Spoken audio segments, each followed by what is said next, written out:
اعوذ باللہ من الشیطان الرجیم بسم اللہ الرحمن الرحیم ما کان لبشر ان یکلمہ اللہ الا وحیا او من وراء حجاب او یرسل رسولا فیوحی بإذنہ ما یشاء انہ علی حکیم۔ صدق اللہ العظیم۔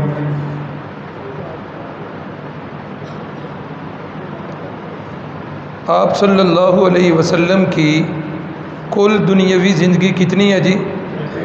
یہ آج ان سے لکھے ہوئے ہیں، کل یہ انشاءاللہ مٹ جائیں گے اور کل سے زبانی جو ہے نا وہ تکرار ہوگا۔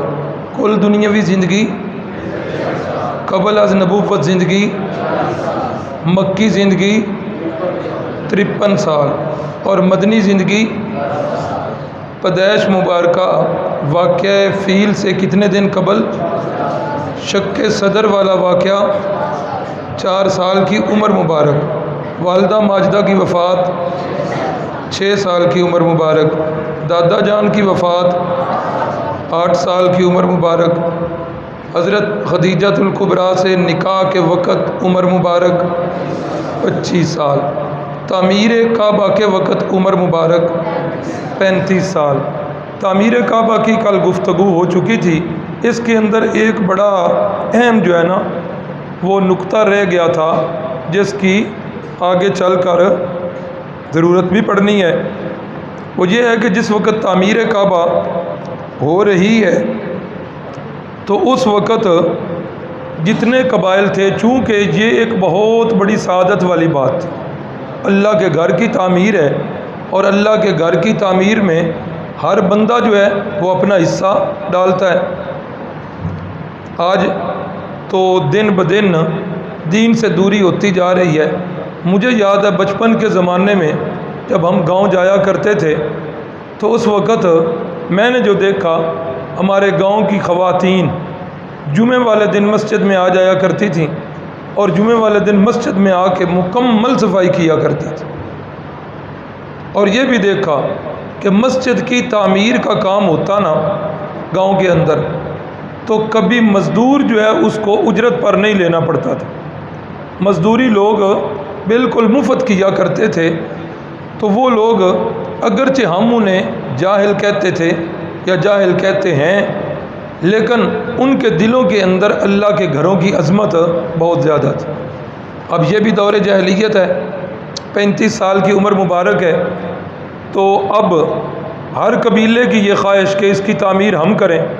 پھر اس کا حل کیا نکالا کہ چاروں دیواروں کو مختلف قبیلوں پر بانٹ دیا گیا کہ یہ دیوار فلاں فلاں قبیلے کے حصے میں، یہ فلاں قبیلے کے حصے میں بانٹ دیا گیا۔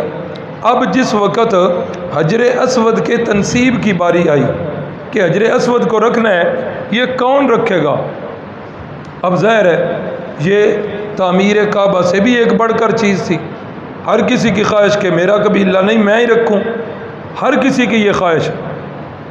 اب اسی خواہش کے اظہار میں بات جو ہے وہ بحث و تکرار تک جا پہنچی۔ پھر بحث و تکرار سے بڑھ کر یہ بات جو ہے اتنی شدت اختیار کر گئی کہ قریب تھا کہ لڑائی ہو جاتی اور تلواریں نکل آتی۔ یہ باہر والی لائٹیں جلا دے، جب بجلی آ جائے نا تو سین والی لائٹیں جلا دیا کر۔ قریب تھا کہ بالکل لڑائی ہو جاتی۔ پھر ایک بندہ اٹھا، اس نے کہا ایسے نہ کرو، تعمیر اللہ کے گھر کی ہو رہی ہو اور یہاں تلواریں چلیں، یہاں لڑائیاں ہو، کتنی یار عجیب بات ہے۔ اچھا پھر کیا کریں؟ اس نے کہا کرنا کیا ہے، طے کر لو۔ میری رائے یہ ہے کل صبح سب سے پہلے جو بندہ بیت اللہ میں داخل ہوگا اسی بندے نے جو فیصلہ کرنا ہے سب نے ماننا ہو۔ سب کو یہ رائے پسند آ گئی۔ اب صبح کے وقت سب سے پہلے جو شخصیت داخل ہوئی وہ میرے اور آپ کے نبی صلی اللہ علیہ وسلم تھے، سب سے پہلے وہ داخل ہوئے۔ اب جس وقت آپ صلی اللہ علیہ وسلم کی ذات گرامی کو دیکھا گیا، سارے لوگ جو ہیں کہنے لگے کہ یہ بندہ جاء الامین جاء الصادق، اس بندے کے فیصلے پر تو کسی کو بھی اعتراض نہیں ہوگا۔ یعنی اپنے جھگڑوں کا فیصل رسول اللہ صلی اللہ علیہ وسلم کو مان رہے ہیں۔ اب رحمت کائنات صلی اللہ علیہ وسلم نے کیا اس کے اندر طریقہ اختیار کیا؟ آپ نے ایک چادر مبارک بچھائی اور اپنے دست مبارک سے حجر اسود کو پکڑ کے اس چادر کے اندر رکھ دیا۔ پھر آپ نے فرمایا کہ جتنے قبیلے ہیں سارے قبیلوں کا سردار جو ہیں وہ آ جائیں۔ اب سارے قبیلوں کے سردار جو ہیں وہ آ گئے۔ آپ نے فرمایا سارے چادر کو پکڑ لو۔ اب سب نے چادر کو پکڑ لیا۔ جب رکھنے کی باری آئی تو رحمت کائنات صلی اللہ علیہ وسلم نے اٹھا کر حجر اسود کو اس کی جگہ پر رکھ دیا۔ یہ ایک چھوٹا سا واقعہ جس سے بہت بڑی لڑائی بننے والی تھی، اور لڑائی بھی اللہ کے گھر میں ہونے والی تھی۔ میرے نبی پاک صلی اللہ علیہ وسلم کے اس فیصلے سے دنیا جو ہے وہ خون ریزی سے بھی بچ گئی، اور انتہائی احسن انداز کے اندر حجر اسود کی تنصیب بھی ہو گئی۔ اور اسی سے یہ معاملہ بھی سمجھ میں آ گیا کہ وہ لوگ نبوت سے پہلے والی زندگی میں رسول اللہ صلی اللہ علیہ وسلم کو صادق بھی کہتے تھے، آپ کو امین بھی کہتے تھے، اپنی امانتیں بھی پاس رکھوایا کرتے تھے، اپنے جھگڑوں کے فیصلے بھی میرے نبی پاک صلی اللہ علیہ وسلم سے کروایا کرتے تھے۔ یہ باتیں ذہن میں رکھیں، کل یا پرسوں کے سبق کے اندر یہ بڑی کام آئیں گی انشاءاللہ۔ اللہ اکبر، اللہ اکبر۔ تو جس وقت 40 سال کی زندگی مبارک ہوئی، حیات طیبہ یہاں پہنچی، تو حکیم الامت حضرت مولانا قاری محمد طیب صاحب دارالعلوم دیوبند کے جو محتمم گزرے ہیں، اللہ ان کی قبر کو منور فرمائے، وہ فرماتے ہیں کہ آپ کی ایک پیدائش جسمانی تھی اور دوسری پیدائش آپ کی روحانی تھی۔ جسمانی پیدائش 40 سال پہلے کی ہے، اور جب نبوت ملی ہے اب یہ آپ صلی اللہ علیہ وسلم کی روحانی پیدائش جو ہے اس وقت ہو رہی ہے۔ اب یہ اصل زندگی مشن والی یہاں سے شروع ہو رہی۔ رحمت کائنات صلی اللہ علیہ وسلم جس طرح کے کل تھوڑا سا بھی بتایا تھا کہ 40 سال سے قبل 2-3 سال قبل معاشرے کی جس وقت حالت دیکھی کہ لوگ جو ہے پتھروں کو سجدے کر رہے ہیں، لوگ بتوں کو سجدے کر رہے ہیں، لوگ قبروں کو سجدے کر رہے ہیں، بیت اللہ کے اندر 360 بت رکھے گئے ہیں، ان بتوں کے اندر جناب حضرت ابراہیم خلیل اللہ کی تصویریں اور بت بھی ہیں، حضرت سیدنا اسماعیل ذبیح اللہ کی تصویریں اور بت بھی ہیں۔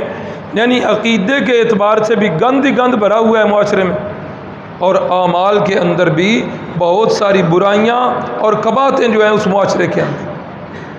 تو یہ فطرت ہے انسان کی۔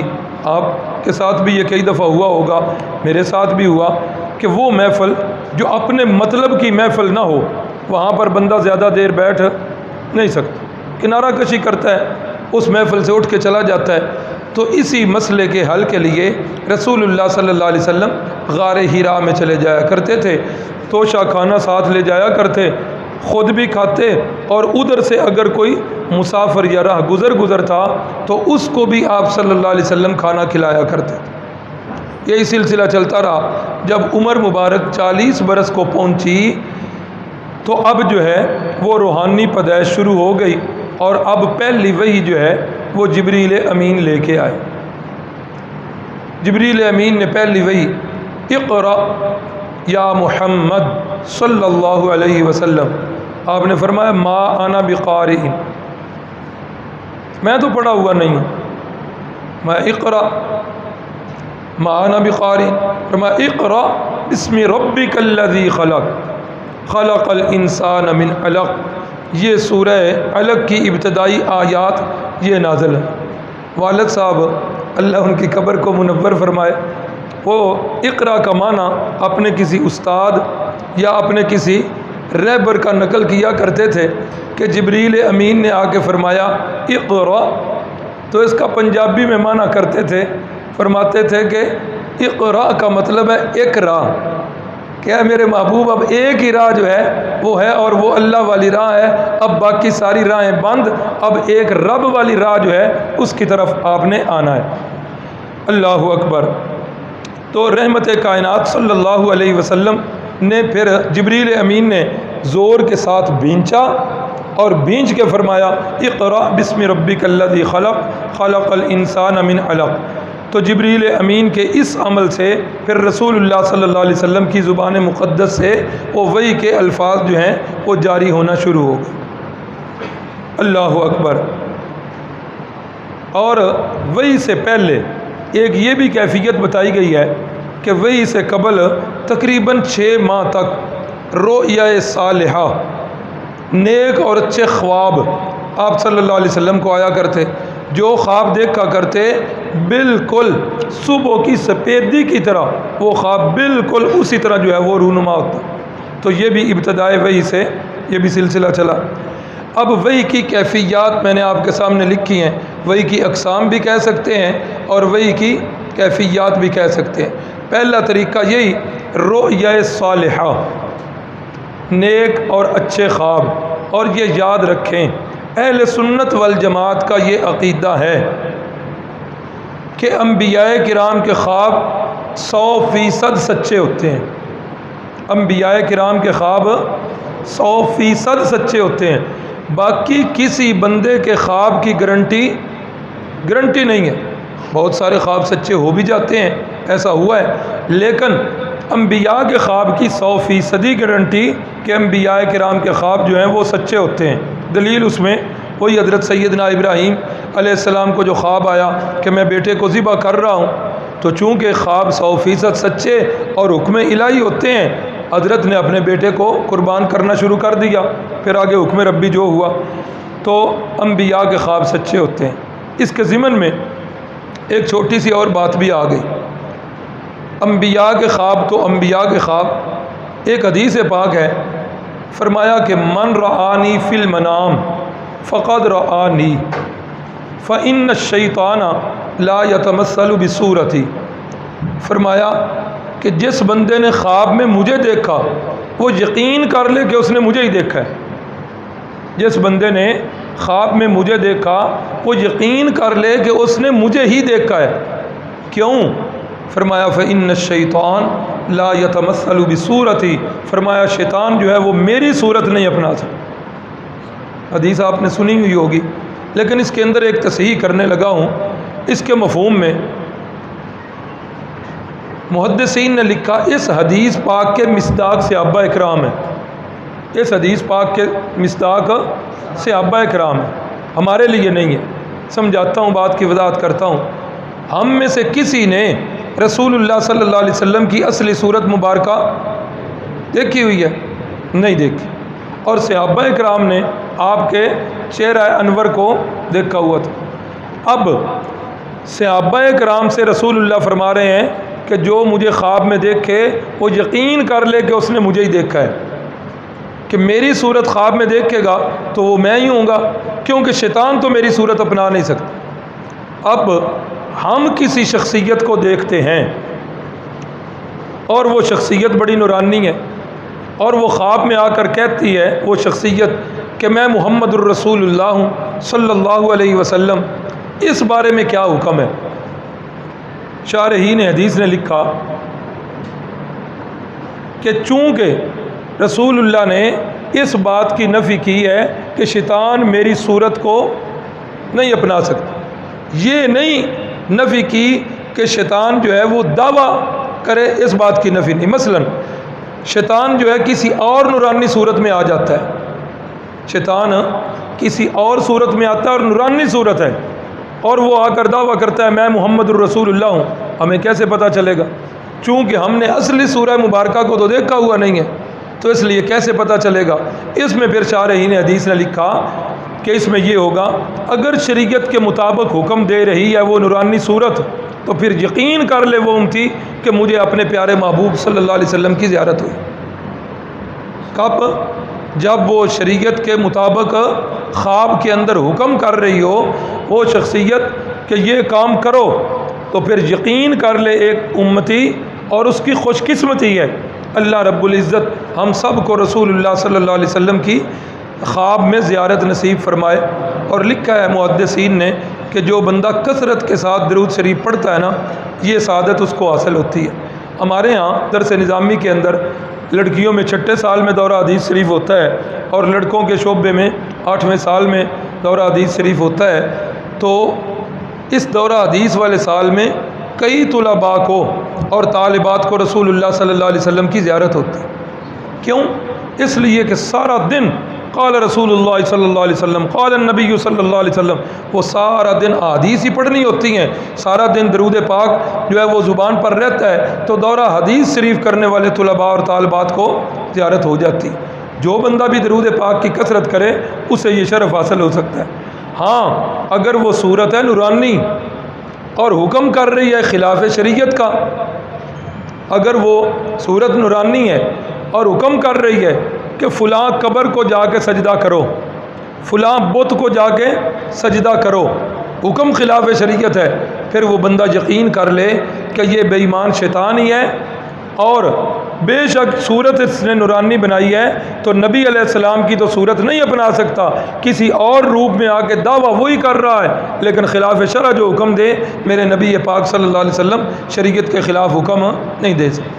تو یہ وحی کی پہلی قسم ہے کہ رؤیا صالحہ، نیک اور اچھے خواب، اور وہ خواب بالکل پورے ہوا کرتے تھے۔ وحی کی دوسری صورت، فرشتہ نظر نہیں آتا، دل کے اندر الہام ہو جاتا ہے۔ اگلے دن جو حدیث بیان کی ہے آپ نے فرمایا ان النفس لن تموت حتی تستکمل رزقہا، بندے پر اس وقت تک موت ہی نہیں آتی جب تک وہ اپنے رزق کو مکمل نہیں کر لیتا۔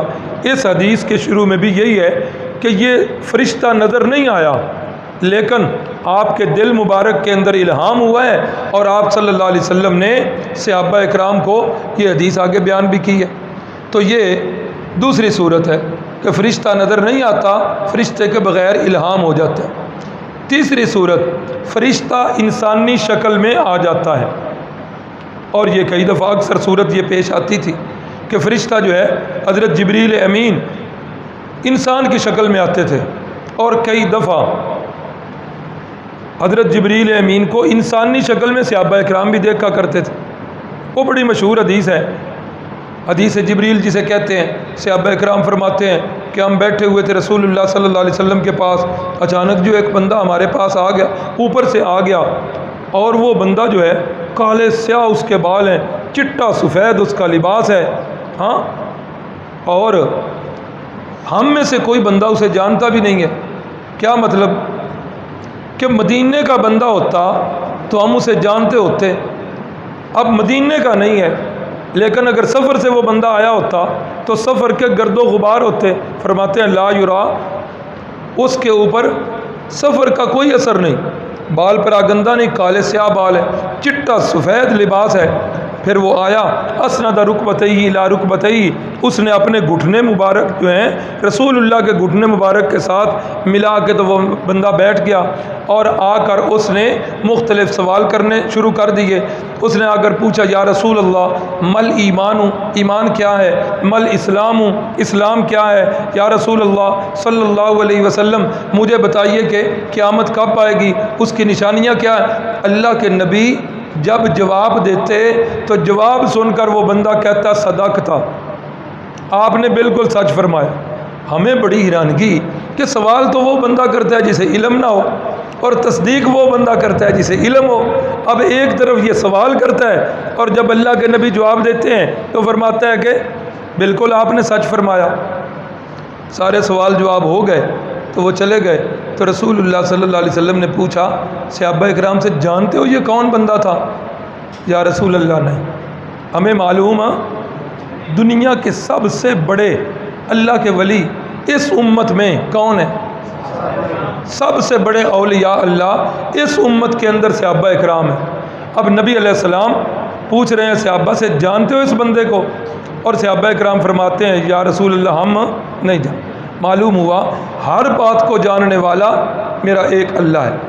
فرمایا یہ جبریل امین تھے اور تمہارے پاس تمہارا دین سکھانے کے لیے تمہیں آئے تھے، اس لیے یہ سوال کر رہے تھے۔ ممکن ہے آپ کے ذہن میں یہ سوالات آتے یا نہ آتے، تمہارا دین سکھانے کے لیے جبریل امین تمہارے پاس آئے تھے۔ تو یہ کون سی صورت ہو گئی؟ تیسری صورت ہو گئی کہ فرشتہ انسانی شکل میں آئے، اور یہ اکثر یہی صورت ہوا کرتی تھی۔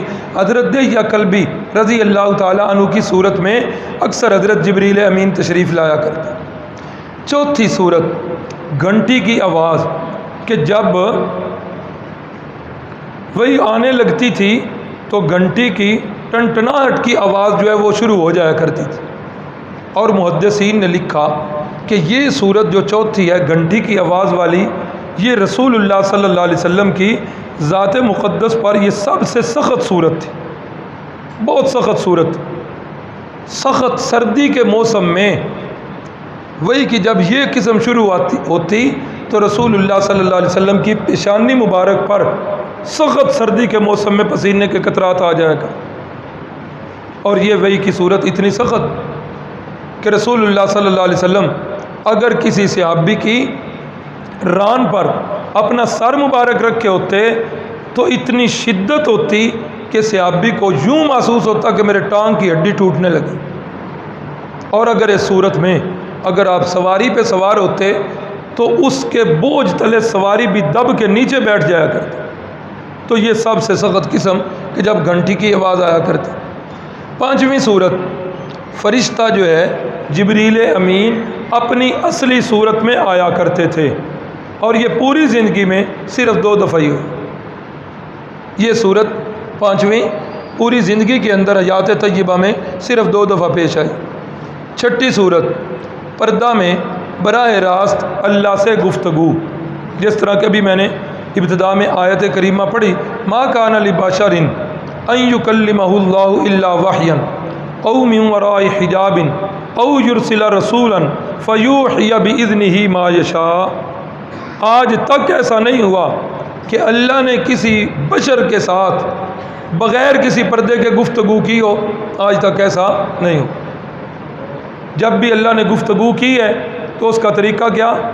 الا وحیا، یا تو اللہ تعالیٰ اس کے دل میں وہ اپنی بات الہام کر دیتے ہیں، او من وراء حجاب، یا اللہ پردے کے پیچھے گفتگو فرماتے ہیں، جس طرح کہ حضرت موسیٰ کلیم اللہ کے ساتھ گفتگو ہوئی، سیدنا محمد الرسول اللہ صلی اللہ علیہ وسلم کے ساتھ معراج والی رات میں گفتگو ہوئی، من وراء حجاب. تیسری صورت، او یرسل رسولا فیوحی باذنہ ما یشاء، کہ فرشتے کو اللہ تعالیٰ بھیجتے ہیں اور وہ فرشتہ وہی لے کر آ جاتا. تو یہ ساری صورتیں جو ہیں یہ آپ حضرات کے گوش گزار کی. تو وہی کا معنی جو ہے وہ رہ گیا کہ وہی اس پیغام کو کہتے ہیں جو اللہ تعالیٰ کا پیغام اپنے بندوں کے نام ہوتا ہے، اسے کیا کہتے ہیں؟ اسے وہی کہتے ہیں. اللہ اکبر. یہ نزول وحی والا واقعہ یہ بڑا ہی عام واقعہ تھا، معمولی واقعہ نہیں، بڑا اہم واقعہ ہے. اور جب حضرت فاروق اعظم کے دور میں یہ بات چلی کہ مسلمانوں کا ایک اپنا کیلنڈر ہونا چاہیے، اسلامی کیلنڈر، مسلمانوں کو دوسرے کیلنڈر استعمال نہیں کرنے چاہیے، تو اس وقت مختلف آراء آئیں کہ اپنا کیلنڈر ہونا چاہیے. اس بات کو تو سب نے پسند کیا. اچھا، اپنے کیلنڈر کی ابتدا کب کی جائے؟ اب مختلف رائے سامنے. ایک رائے کہ رسول اللہ صلی اللہ علیہ وسلم کی ولادت باسعادت سے شروع کیا جائے اپنا اسلامی کیلنڈر. دوسری رائے آئی کہ رسول اللہ صلی اللہ علیہ وسلم پر جب وحی کا نزول ہوا اس سے. تیسری رائے آئی کہ جب رسول اللہ صلی اللہ علیہ وسلم ہجرت کر کے مکے سے مدینہ طیبہ گئے ہیں اس وقت سے کیلنڈر کی ابتدا. اور چوتھی رائے یہ آئی کہ جب رسول اللہ صلی اللہ علیہ وسلم کی وفات ہوئی ہے اس سے اپنے اسلامی کیلنڈر کا آغاز کرنا چاہیے. یہ 5 رائے سامنے ہیں. پہلی رائے اس لیے چھوڑ دی گئی کہ حتمی تاریخ کا کسی کو پتہ ہی نہیں تھا کہ پیدائش کون سی تاریخ ہے. کس کو پتہ تھا کہ یہ آج پیدا ہونے والا بچہ، حضرت آمنہ کی گود میں آنے والا بچہ آنے والے کل میں نبی نہیں امام الانبیاء بنے؟ اس وقت کسے خبر تھی؟ اس لیے وہ تاریخ ضبط نہ تھی، اس لیے اس قول کو رد کر دیا گیا.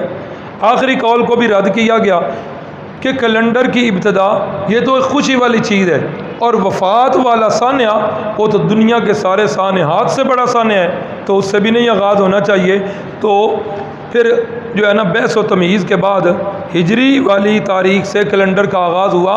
لیکن رائے میں یہ بات بھی آئی تھی کہ جس سال وحی ہوئی اس سے اپنے جو ہے نا کیلنڈر کا آغاز کیا جائے. وحی جو ہے کب ہوئی ہے؟ 9 ربیع الاول. یہ تاریخوں میں کچھ اختلاف ہوتا ہے، تو میری کوشش یہ ہوتی ہے کہ آپ چونکہ عوام لوگ ہیں، عام لوگ ہیں، وہ ساری باتیں اگر کی جائیں تو وہ ایسا نہ ہو کہ اصل بات بھی ذہن سے نکل جائے. تو اس لیے راجح قول جو ہوتا ہے وہ میں بتا دیتا ہوں جس کی طرف اکثر رجحان ہوتا ہے. تو 9 ربیع الاول 12 فروری عیسوی، چونکہ ہجری تو اس وقت ابھی شروع نہیں ہوئی تھی، عیسوی والا سال 610، اور عمر مبارک تھی 40 سال اور 1 دن، یہ عمر مبارک تھی. اللہ اکبر. جس وقت وحی مبارک کا نزول ہوا تو رحمت کائنات صلی اللہ علیہ وسلم کانپنے لگے، جلدی جلدی غار حرا سے گھر تشریف لے آئے اور آ کر فرمانے لگے مجھے سردی لگ رہی ہے، مجھے چادر اوڑھا دو. تو ام المومنین حضرت خدیجۃ الکبریٰ نے چادر اوڑھا دی. جب طبیعت مبارک سنبھلی تو آپ نے ام المؤمنین کو یہ سارا واقعہ بتایا. تو ام المؤمنین نے آگے سے جواب دیا کہ آپ کو گھبرانے کی ضرورت نہیں ہے، انک لتصل الرحم. آپ کیوں گھبراتے ہیں؟ آپ تو صلہ رحمیاں کرتے ہیں، آپ تو رشتہ داروں کو قریب کرتے ہیں، آپ تو ضعیفوں یتیموں کا بوجھ اٹھاتے ہیں. یا رسول اللہ آپ کیوں پریشان ہوتے ہیں؟ آپ حق کی بات کرنے میں ہچکچاہٹ نہیں محسوس کرتے. ایک اچھے انسان کے اندر جو خوبیاں کامل درجے کی ہونی چاہیے وہ آپ کے اندر موجود ہیں، اس لیے غم نہ کھائیے، اللہ تعالیٰ آپ کو رسوا نہیں کرے. ام المومنین حضرت خدیجۃ الکبریٰ نے ڈھارس بندھوائی، تسلی دی. اب اس پہلی وحی کے بعد سلسلہ کچھ دیر تک منقطع رہا. یہاں بھی مختلف روایات ہیں، بعض نے لکھا 3 سال، بعض نے 2.5 سال، بعض نے 6 ماہ اور بعض نے اس سے بھی کم. تو بہرحال یہ روایات ہیں. علامہ ابن حجر عسقلانی جو بخاری شریف کے شارح ہیں ان کا قول یہ ہے کہ تقریباً 20 دن جو ہے وحی کا درمیان میں وہ رابطہ منقطع رہا ہے. دوبارہ جب وحی آئی تو پھر یا ایھا المدثر قم فانذر وربک فکبر وثیابک فطہر. اب یہاں بھی پھر اختلاف ہوا کہ وحی کا پہلا نزول کون سا ہے. اقرأ بسم ربک الذی، سورۃ مدثر کی ابتدائی آیات، اور سورۃ والضحیٰ، یہ مختلف آراء تھی. تطبیق یوں ہوئی کہ پہلی وحی آئی وہ سورہ علق کی آیات. فترت وحی کے بعد جب وحی کا سلسلہ شروع ہوا، یا یوں کہہ لیجئے کہ پہلی وحی آئی تو نبوت ملی. فترت کے بعد جب دوسری وحی آئی تو سیرت نگاروں نے لکھا کہ رسالت ملی، اور یہ آیات تھیں یا ایھا المدثر قم فانذر وربک فکبر وثیابک فطہر. اے محبوب، اے کمبل اوڑھنے والے، قم کھڑے ہوئیے، فانذر اپنی قوم کو ڈرائیے، وربک فکبر اپنے رب کی بڑائی بیان کیجیے، وثیابک فطہر اے میرے محبوب اپنے کپڑوں کو پاک صاف رکھیے. ابھی جو مفتی صاحب کا درس تھا اس کے اندر یہ بھی مسئلہ آیا کہ کپڑوں کو پاک صاف رکھنا، جسم کو پاک صاف رکھنا، یہ جو غسل خانے میں پیشاب والا مسئلہ آیا کہ نہیں کرنا، اب تو میرا خیال ہے ہر گھر کے اندر ہی وہ فلش سسٹم ہے، غسل خانے اکٹھے ہیں. تو یہ پہلے دور میں جب صرف غسل خانے ہوا کرتے تھے تو اس میں یہ مسئلہ کہ یہ اسی جگہ پیشاب کر کے اسی جگہ غسل نہ کیا جائے، وہاں بھی یہی ہے کہ تلویث ہوگی، وہ چھینٹے پیشاب والے اوپر آئیں گے. تو کپڑوں کو ہر وقت پاک صاف رکھنا. یہ ہمارے بھائی اللہ تعالیٰ سب کو نمازی بنائے. جو بے نمازی ہوتے ہیں نا، ان کو جب نماز کی دعوت دی جائے تو پہلی بات تو ہوتی ہے اچھا کل ضرور پڑھا دیں. ہاں اچھا جب نہ ترلا منت کر کے منوا لو، کپڑے خراب نہ جی، آج تو کپڑے خراب نے کل پڑھیں گے. اللہ تعالیٰ غریق رحمت کرے. والد صاحب وہ اس وقت ضلع گجرانوالا تھا، تحصیل ہماری پنڈی بٹھیاں تھی، گاؤں تو ٹالی گرایا.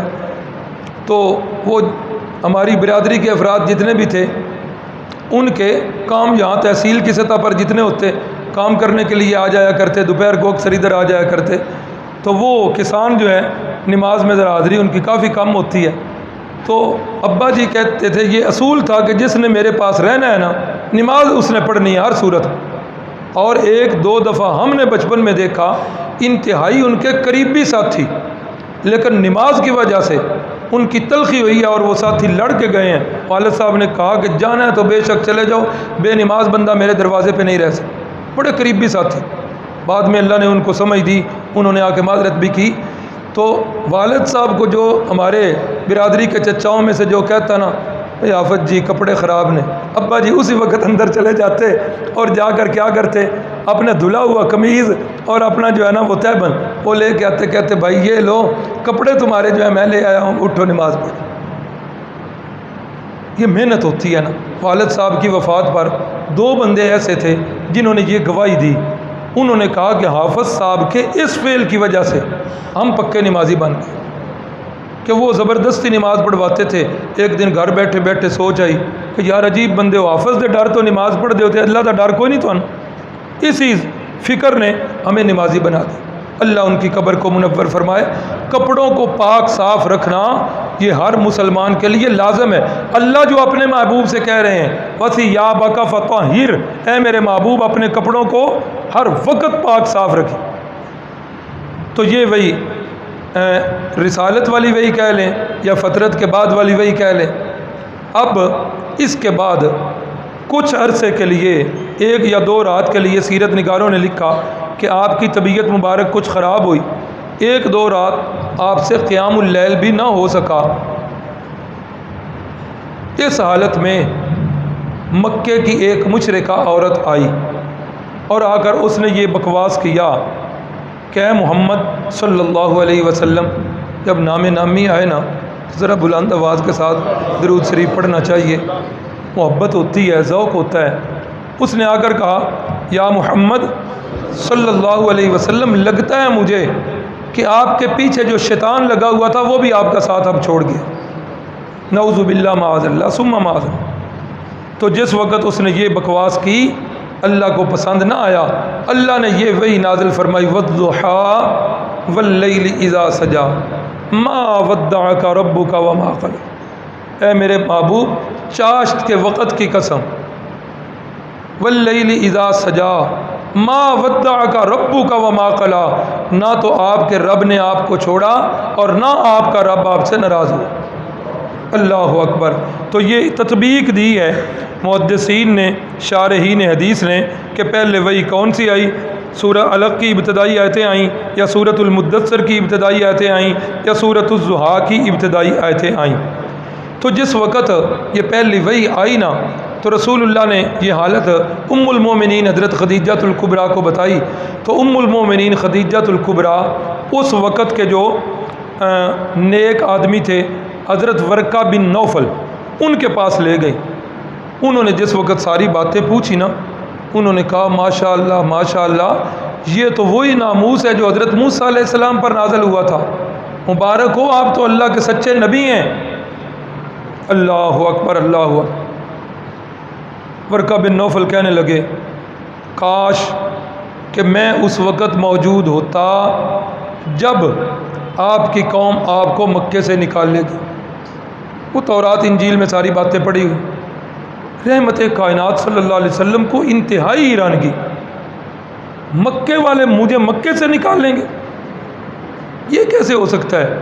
وہ تو مجھے صادق کہتے ہیں، وہ تو مجھے امین کہہ کر اپنی امانتیں میرے پاس رکھ کرواتے ہیں، وہ تو اپنے جھگڑوں کے فیصلے مجھ سے کرواتے ہیں، میں تو جاتا ہوں تو بڑے اٹھ کے کھڑے ہو جاتے ہیں، اپنی جگہ مجھے دے دیتے ہیں، وہ تو اپنے بیٹوں سے بڑھ کر میری عزت اور چاہت کرتے ہیں، وہ مجھے نکال دیں گے، یہ کیسے ہو سکتا ہے؟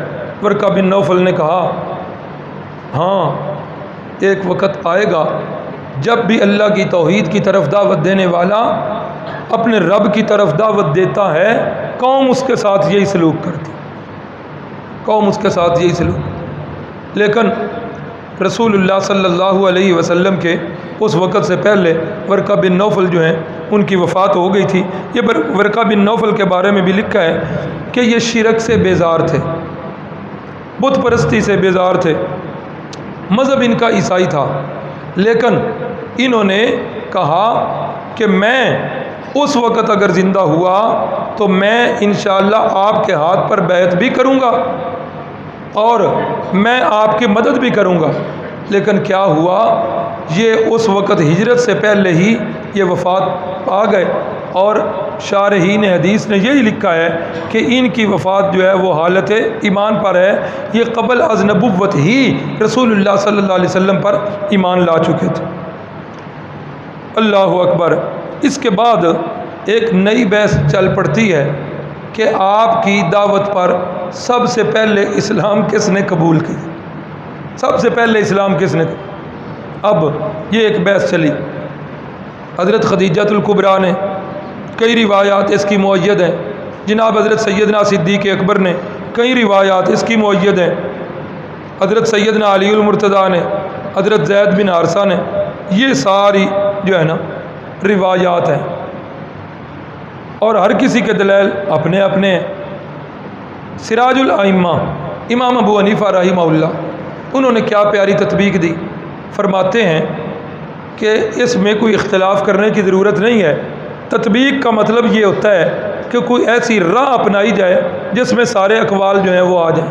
وہ فرماتے ہیں ایسا کرو، یہ قول کر لو، یہ تطبیق دیکھ لو کہ خواتین میں سب سے پہلے اسلام قبول کرنے والی حضرت خدیجۃ الکبریٰ ہے، آزاد مردوں میں سب سے پہلے اسلام قبول کرنے والے سیدنا صدیق اکبر ہیں، بچوں میں سب سے پہلے اسلام قبول کرنے والے سیدنا علی المرتضیٰ ہیں، اور غلاموں میں سب سے پہلے اسلام قبول کرنے والے،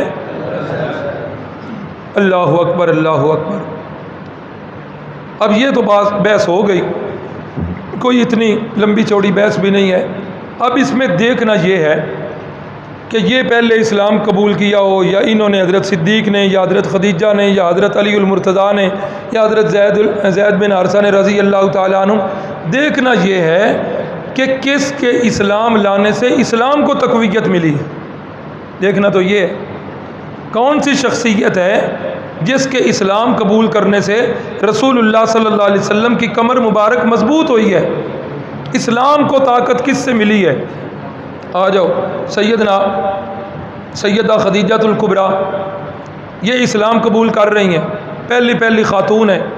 اب بہت بڑا واقعہ، جس طرح کہ کل کے سبق میں یہ بحث گزری، اماں جی فرماتی ہیں جب میں نے خدیجہ کے بارے میں بات کی تو رسول اللہ غضبناک ہو گئے اور فرمایا عائشہ تجھے کیا پتہ، خدیجہ ہی تھی، لوگوں نے جب جھٹلایا اس نے میری تصدیق کی، لوگوں نے جب اپنا ہاتھ کھینچ لیا اس نے اپنا مال میرے قدموں میں نچھاور کر دیا، لوگ میری تکذیب کر رہے تھے وہ میری تصدیق کر رہی تھی، لوگ میری حوصلہ شکنیاں کر رہے تھے اور خدیجہ میری حوصلہ افزائی کرتی۔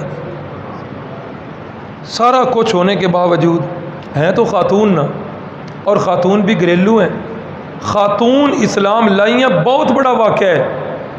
عورت کے سامنے، بیوی کے سامنے تو خامد کے بڑے بڑے عیب ہوتے ہیں، لیکن انہوں نے کوئی بھی عیب تو دیکھا نہیں، اسلام قبول کر لیا، لیکن کمال ان کا نہیں ہے، عورت تو مرد کے تابع ہوتی ہے۔ دوسری شخصیت ہے حضرت سیدنا علی المرتضیٰ رضی اللہ تعالیٰ عنہ۔ حضرت علی المرتضیٰ رضی اللہ تعالیٰ عنہ سیرت کی ساری کتابوں میں ملتا ہے۔ جب رسول اللہ نے اسلام پیش کیا تو حضرت علی المرتضیٰ نے فرمایا کہ ابا جان سے مشورہ کر کے بتاؤں گا، ابا جان سے مشورہ کروں گا، پھر جو ہے نا آپ کی بات کو قبول کروں گا۔ تو اپنے والد صاحب سے جب مشورہ کیا تو والد صاحب نے تائید کی، فرمایا بیٹا کوئی بات نہیں قبول کر لو، لیکن والد سے مشورہ کیا۔ حضرت زید بن حارثہ شرف صحابیت بھی پا گئے ہیں، السابقون الاولون میں بھی آ گئے ہیں، لیکن حیثیت کیا ہے اس وقت کے معاشرے کے لحاظ سے؟ ہمارے لیے تو وہ بے شک غلام ہیں، ان کے پاؤں کے نیچے لگنے والی مٹی بھی ہمارے لیے قابل احترام ہے، لیکن اس وقت کے اعتبار سے وہ ایک غلام ہے، اور اس معاشرے میں غلاموں کی حیثیت کوئی نہیں ہے۔ لے دے کے یہی شخصیت ہے جس کے اسلام لانے سے رسول اللہ کی کمر مبارک مضبوط ہوئی ہے، جس کے اسلام لانے سے اسلام کو تقویت ملی ہے، وہ شخصیت ہے جناب صدیق اکبر کی رضی اللہ تعالی۔ آقا نے فرمایا میں نے جس بندے پر بھی اسلام پیش کیا، میں نے جس بندے پر بھی اسلام پیش کیا، ہر بندے نے کیا کیا؟ کسی نے معجزے کا مطالبہ کیا، کسی نے شک کیا، کسی نے تردد کیا، کسی نے اسلام لانے میں ہچکچاہٹ محسوس کی، بڑی عجیب و غریب شرطیں رکھی ہیں، لوگوں نے. ایک مکے کے پہلوان ہیں، رسول اللہ صلی اللہ علیہ وسلم نے انہیں دعوت اسلام دی ہے. کہنے لگے نہیں ایسے نہیں، آپ میرے ساتھ کشتی کریں. ہاں آپ میرے ساتھ کیا کریں؟ کشتی کریں. اگر آپ مجھے پچھاڑ لیں گے، میری کانڈ لا چھڑو دے تو میں پھر مسلمان ہو جاؤں. رسول اللہ صلی اللہ علیہ وسلم نے فرمایا ٹھیک ہے. وہ تیار ہو کے آیا، آپ صلی اللہ علیہ وسلم نے پکڑا اور اس دی کانڈ لا چھڑی. سوچ میں پڑ گیا، کہنے لگا بات یہ ہے میں پوری طرح بھی سنبھلا نہیں تھا، دوبارہ کشتی کرتے. میں تو سنبھلا بھی نہیں تھا، آپ نے مجھے موقع ہی نہیں دیا وار کرنے کا. آپ صلی اللہ علیہ وسلم نے فرمایا پھر آ جاؤ. اب دوبارہ کشتی ہوئی، رسول اللہ صلی اللہ علیہ وسلم نے پکڑا اور نیچے رکھ دیا.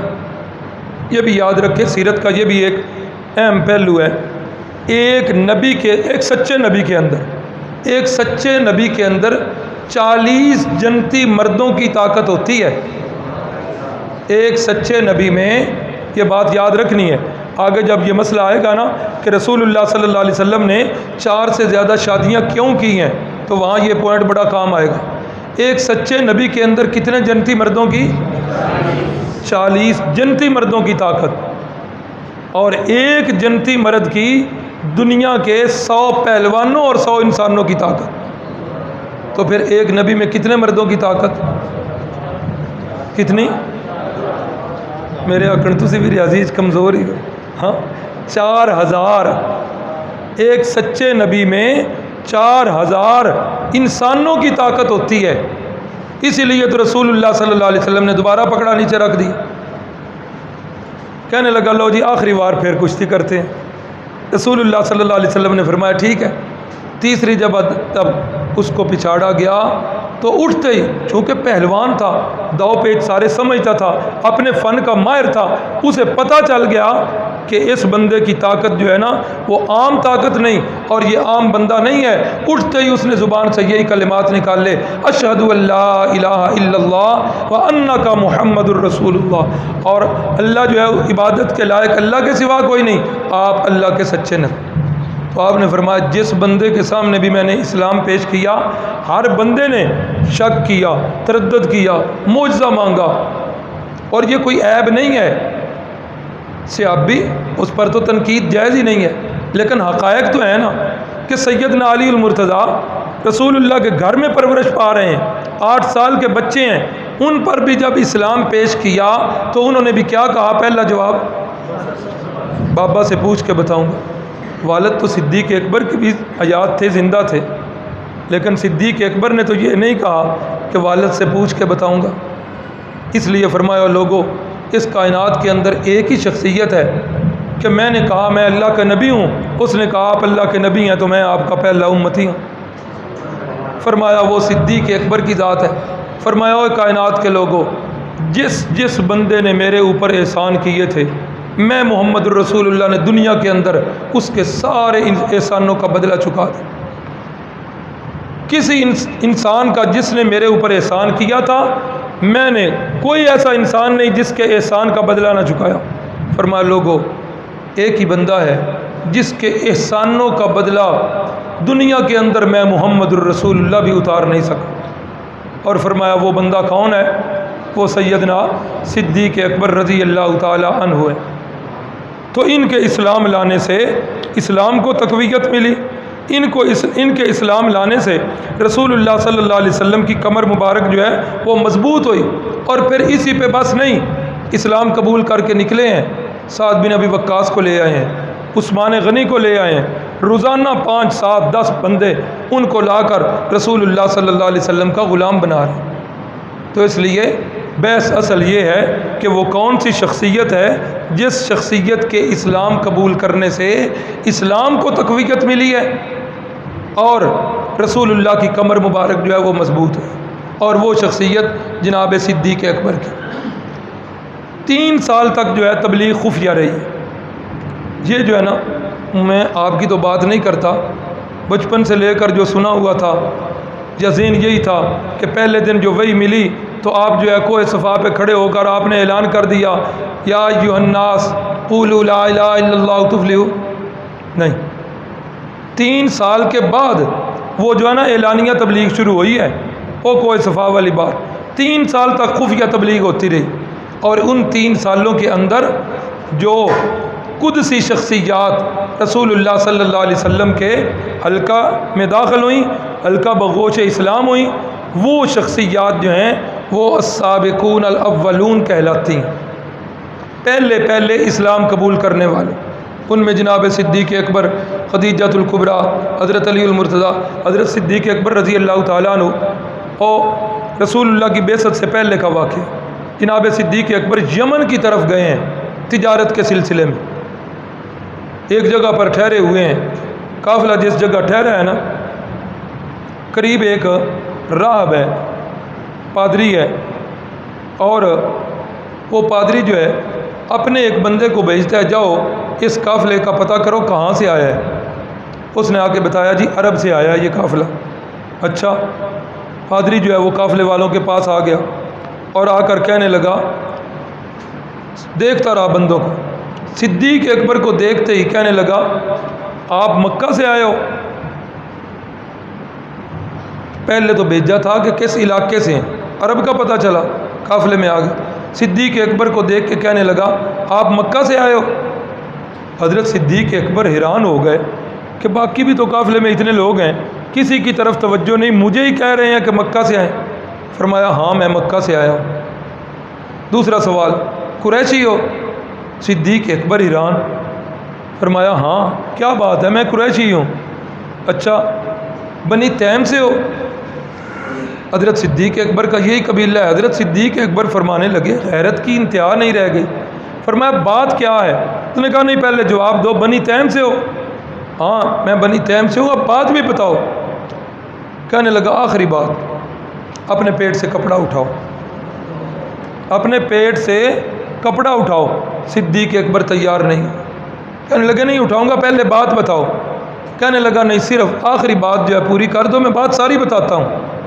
صدیق اکبر نے کپڑا جو اٹھایا، اس نے صدیق اکبر کی ناف کو دیکھا اور اونچی آواز سے نعرہ تحسین بلند کیا، کہنے لگا ابو بکر ہے تیرا نام اور مبارک ہو، اللہ کے نبی کی بعثت کا وقت ہو چکا ہے، وہ نبی آخر الزمان جو آئیں گے ان کی بعثت کا وقت ہو چکا ہے۔ ہم نے اپنی کتابوں کے اندر صرف نبی آخر الزمان کی نشانیاں ہی نہیں پڑھی، ہم نے ان کے یاروں کی نشانیاں بھی پڑھی ہیں۔ ذالک مثلہم فی التوراۃ ومثلہم فی الانجیل۔ ابو بکر جب میں نے تیری شکل دیکھی تو مجھے پتہ چل گیا، سن تو وہ خوش نصیب آدمی ہے جو اس نبی آخر الزمان کی دعوت پر پہلے لبیک کہے گا، اور تو اس نبی کا سچا امتی بنے گا اور تیری ہر چیز اس نبی پر قربان ہو جائے۔ اللہ اکبر، اللہ اکبر۔ تو جناب صدیق اکبر رضی اللہ تعالیٰ عنہ یہ ہیں، حضرت زید رضی اللہ تعالیٰ عنہ، ان کی بھی وہ ایک لمبی داستان ہے۔ قبیلے سے باہر بچوں کے ساتھ کھیل رہے ہیں اور کھیلتے کھیلتے قافلہ کوئی گزرا، انہوں نے ان کو اٹھایا اور آگے لا کر فروخت کر دیا۔ پدیشی غلام نہیں ہے، آگے لا کے فروخت کر دیا ہے۔ اب فروخت ہوتے بکتے بکاتے ام المومنین حضرت خدیجۃ الکبریٰ کے پاس، ام المومنین نے یہ تحفے میں ہدیے میں رسول اللہ صلی اللہ علیہ وسلم کو دے دیے۔ اب رسول اللہ صلی اللہ علیہ وسلم کے پاس آ گئے، اسلام بھی بالکل ابتدا میں ہی قبول کر لیا۔ اب لوگوں کا آنا جانا تو رہتا تھا، بے شک مسلمان تو چلو ادھر کے ہی ہیں، آس پاس کے جو دوسرے لوگ تھے بیت اللہ کا عمرہ کرنے کے لیے، حج کرنے کے لیے وہ آیا کرتے تھے۔ اب جس وقت کوئی قافلہ آیا، انہوں نے آ کر حضرت زید کو دیکھ لیا۔ حضرت زید رضی اللہ تعالیٰ عنہ کے گاؤں والے تھے، انہوں نے واپس جا کے بتا دیا کہ آپ کا جو گم شدہ بیٹا ہے، آج کل بھی یہ افواہ بڑی گردش کر رہی ہے۔ اللہ تعالیٰ سب بچوں کی حفاظت فرمائے، ہمارے ایمان کی حفاظت فرمائے، ہماری اولاد کی شیاطین کے شر سے حفاظت فرمائے۔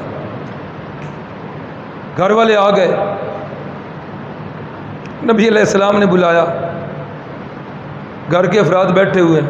زید انہیں پہچانتے ہو؟ جی یا رسول اللہ پہچانتے۔ پتہ ہے کدھر آئے ہیں؟ نہیں یا رسول اللہ مجھے پتہ نہیں۔ فرمایا کہ یہ آئے ہیں آپ کو لینے کے لیے، یہ آپ کو لینے کے لیے، اور انہوں نے آ کر یہ کہا کہ ہمارا بچہ آپ کے پاس ہے، وہ پدیشی غلام نہیں، لوگوں نے اغوا کر کے اسے غلام بنا کے بیچا ہے، لیکن ہم فری میں لینے کے لیے تیار نہیں، آپ نے اس کی قیمت ادا کی ہوئی ہے۔ چونکہ ہمارا بیٹا ہے نا، اللہ تعالیٰ یہ غم کسی کو لاحق نہ کرے، اولاد مر جائے تو صبر ہو جاتا ہے، لیکن اولاد گم ہو جائے تو ماں باپ کی ایک ایک رات اور ایک ایک دن جو ہے وہ موت سے بھی زیادہ سخت۔ ہمارے قاری نصیر صاحب، ان کا چھوٹا بیٹا ایک وقت تھا کہ گم ہوا، 2-3 دن گم رہا۔ اب وہ حالت جو ان کی تھی مجھے ابھی بھی نہیں بھولتی۔ اللہ تعالیٰ سب بچوں کی حفاظت فرمائے۔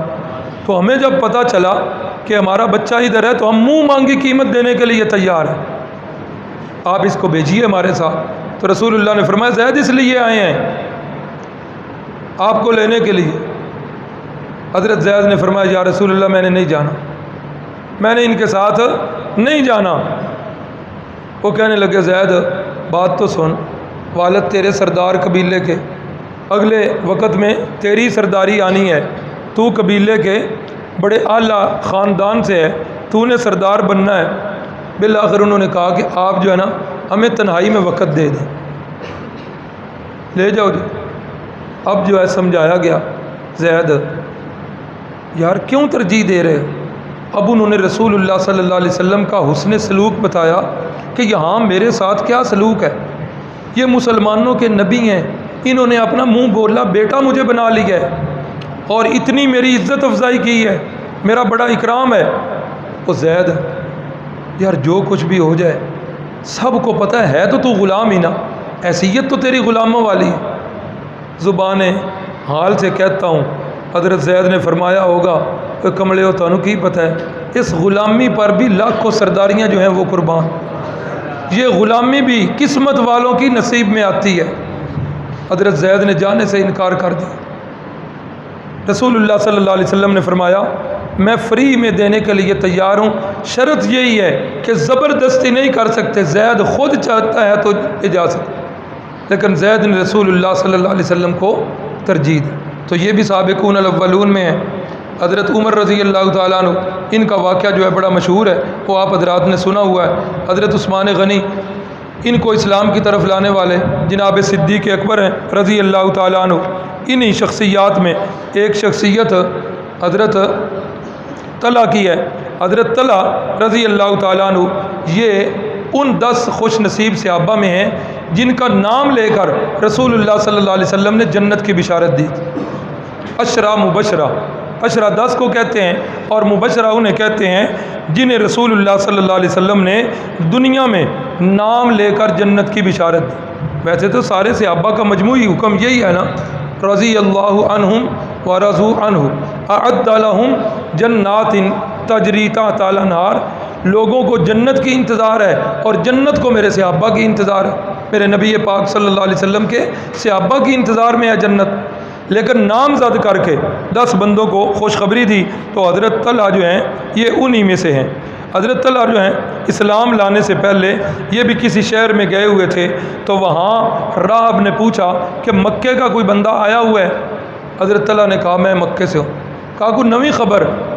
کہا کوئی خبر نہیں ہے۔ کہا کو نبی آخر الزمان کی جو نشانیاں پڑھی ہیں وہ تقریباً نشانیاں پوری ہو چکی ہیں، پتہ کرو۔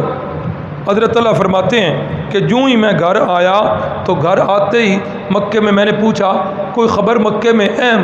انہوں نے کہا ہاں، عبداللہ کے بیٹے محمد صلی اللہ علیہ وسلم نے نبوت کا دعویٰ کر دیا۔ آئے اور آ کر اسلام قبول کر لیا، رسول اللہ صلی اللہ علیہ وسلم کے پاس آئے۔ احد کے دن نا، آگے جا کے تفصیل سے بات آ جائے گی، احد کے دن جب عارضی طور پر اسلامی لشکر کو شکست ہوئی تو اس وقت تیروں کی بچھاڑ آ رہی تھی، حضرت طلحہ ان تیروں کے سامنے کھڑے ہوں کہ رسول اللہ صلی اللہ علیہ وسلم کو کوئی تیر نہ لگے۔ تو حضرت فاروق اعظم فرمایا کرتے تھے آج احد کے دن سارے کا سارا جو لوٹا ہے نا وہ طلحہ نے لوٹا۔ جیسے ہمارے ہاں کرکٹ کے میچ ہوتے ہیں نا تو اس میں کہتے ہیں مین آف دی میچ، تو حضرت فاروق اعظم نے فرمایا کہ آج مین آف دی میچ احد کی جنگ کا سارا ثواب لوٹنے والے طلحہ ہیں جنہوں نے اپنے ننگے سینے پر رسول اللہ صلی اللہ علیہ وسلم کی حفاظت فرمائی۔ اللہ اکبر۔ رسول اللہ صلی اللہ علیہ وسلم کے ہم زلف بھی ہیں۔ اللہ کے نبی صلی اللہ علیہ وسلم کی جو بیوی تھیں آپ کی جو سالی تھی حضرت حمنہ بنت جاش، حضرت زینب بنت جاش رسول اللہ کے عقد میں ہے، اور حضرت حمنہ بنت جاش جو ہیں وہ ان کے عقد میں۔ حضرت حمنہ بنت جاش بڑی خوبصورت خاتون تھی، بہت سارے لوگوں نے ان کی طرف پیغام نکاح بھیجا، کسی کا قبول نہیں کیا۔ جب انہوں نے پیغام نکاح بھیجا، ان کا پیغام نکاح فوراً قبول کر لیا۔ کسی نے پوچھا کہ بڑے لوگوں نے پیغام بھیجے تھے، ان کا اتنی جلدی کیسے قبول ہوا؟ کہنے لگی مجھے ان کی 6 عادتیں بڑی پسند ہیں۔ پردے سے پہلے کیا احکام ہے، کسی کے ذہن میں وہ بات نہ آ جائے۔ پردہ تو جا کے مدینہ شریف میں فرض ہو رہا ہے نا، یہ مکی زندگی کے حالات۔ فرمانے لگی مجھے طلاق کی 6 عادتیں بڑی پسند ہیں۔ جب بھی گھر میں داخل ہوتے ہیں تو ہنستے اور مسکراتے ہوئے داخل ہوتے ہیں۔ ہاں، یہ نہیں ہوندا کہ گھر تھانے دار واڑا ہے، ایسے نہیں ہونا چاہیے۔ رسول اللہ صلی اللہ علیہ وسلم نے فرمایا لوگوں تم میں سے بہترین بندہ وہ ہے جو اپنے گھر والوں کے لیے بہتر ہو۔ آج ہمارے ہاں کیا چل رہا ہے؟ ہمارا یہ چل رہا ہے ذوق کہ باہر ہم دوستوں کے لیے بڑے ہی خوش دل ہیں، دوستوں کے لیے بڑی گپ شپ لگانے والے ہیں، دوستوں کے لیے بڑے اچھے ہیں، اور گھر میں آتے ہیں تو گھر والے بچے سارے سہم جاتے ہیں، ایسے لگتا ہے جیسے کوئی تھانے دار آ گیا۔ ایسے نہیں ہونا چاہیے۔ اللہ کے نبی صلی اللہ علیہ وسلم نے فرمایا تم میں بہتر وہ ہے جو گھر والوں کے لیے بہتر ہو، اور آگے فرمایا لوگوں میں اپنے گھر والوں کے لیے بہترین۔ تو فرمایا اللہ کی یہ خصلت مجھے بڑی پسند ہے کہ جب بھی گھر آتے ہیں تو ہنستے اور مسکراتے ہوئے آتے ہیں، جب گھر سے جاتے ہیں تو تب بھی ہنستے اور مسکراتے ہوئے جاتے ہیں۔ تیسری عادت کہ مانگوں تو بخل نہیں کرتے، مانگے کوئی تو بخل نہیں کرتے، اور نہ مانگو تو انتظار نہیں کرتے، بغیر مانگنے کے بھی دے دیتے ہیں۔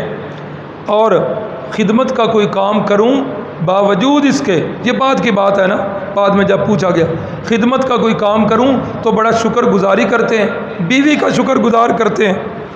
اور چھٹی صفت یہ ہے کہ اگر مجھ سے غلطی ہو جائے تو بڑی جلدی مجھے معاف کر دیتے ہیں۔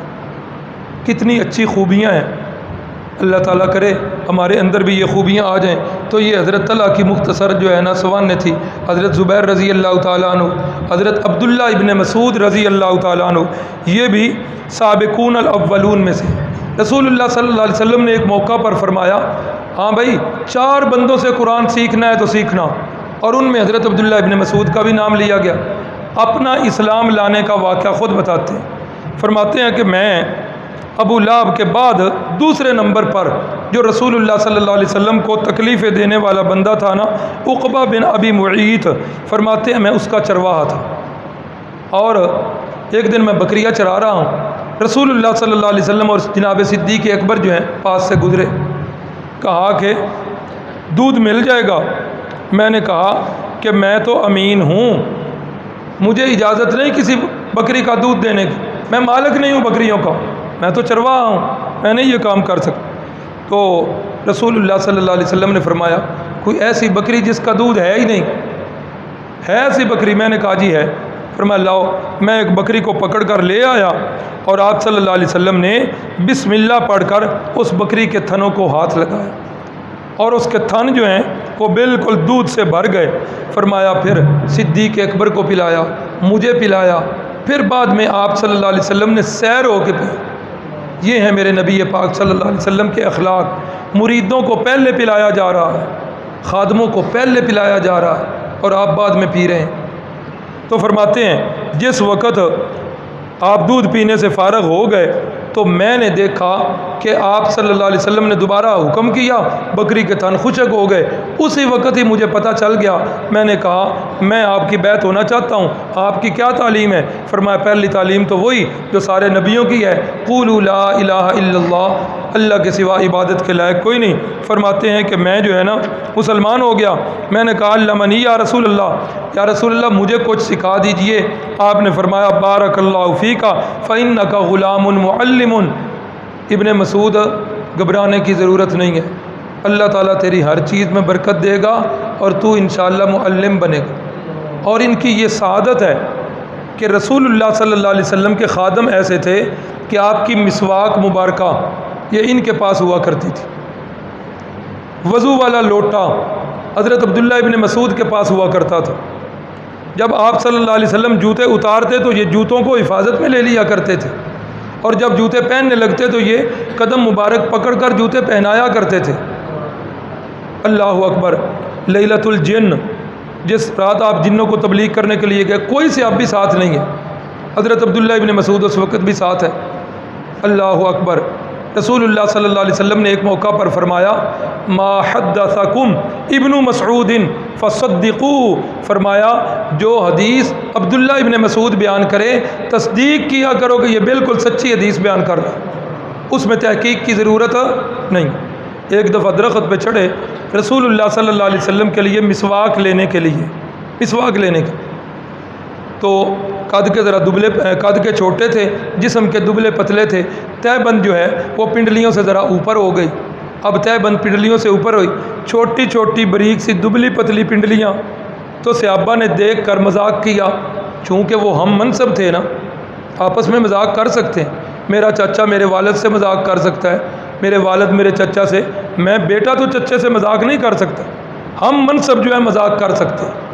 تو بعض صحابہ نے جملہ کسا، انہوں نے کہا عبداللہ ابن مسعود اتنے پتہ نہیں کی لین چڑھیا، دو مسواکاں تے اندے کول موجود ہیں، ہاں پنڈلیوں کی طرف اشارہ کر۔